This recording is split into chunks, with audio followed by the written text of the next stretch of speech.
Hujambo na karibu tena mtazamaji wa The World News katika kipindi hiki cha ulimwengu wa siasa.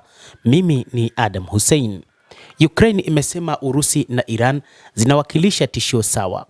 Waziri wa mambo ya nje wa Ukraine Andriy Sybiha ametoa wito kwa washirika wake kuongeza shinikizo kwa Urusi wakati wa vita nchini Iran, akidai kwamba Moscow na Tehran zinafanya kazi pamoja na ni tishio la kawaida kwa Ulaya, Marekani na Ghuba.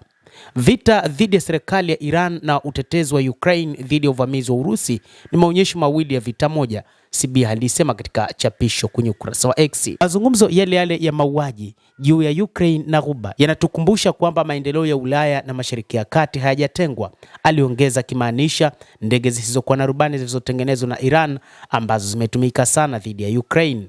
Sybiha alitoa wito kwa washirika wa Ukraine kuchukua hatua madhubuti dhidi ya vitisho vya kawaida nchini Ukraine pamoja na eneo la Ghuba.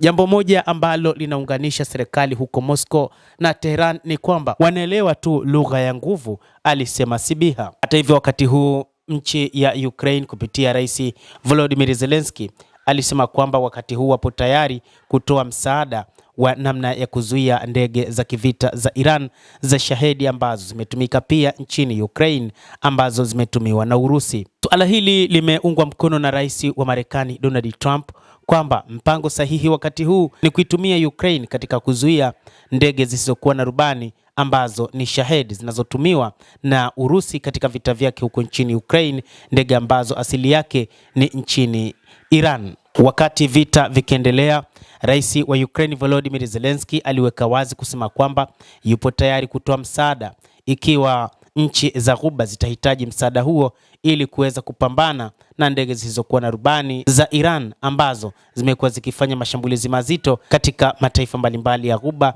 na hata nchini Israel. Mtazamaji wa The World News, hayo ndio ambayo tunayo wakati huu, kile ambacho kimeelezwa na Ukraine kwamba mipango ya Iran pamoja na Urusi ni mipango ya pamoja, ni mipango ya kuhakikisha kwamba wanafanya mauaji katika maeneo mbalimbali, hasa wakiangazia zaidi kile kinachotokea katika mataifa ya Ghuba, ambapo serikali ya Jamhuri ya Kiislamu ya Iran imefanya mashambulizi makubwa kwa kutumia ndege zake za Shahedi pamoja na makombora mazito, ambapo Ukraine imeona mfano huu ni kama ule ambao unafanywa na Urusi ndani ya Ukraine, lakini pia ni kile ambacho wanaona kwamba nchi hizi mbili ni nchi ambazo zinazungumza lugha moja na wanaelewa ni nini ambacho wanakifanya.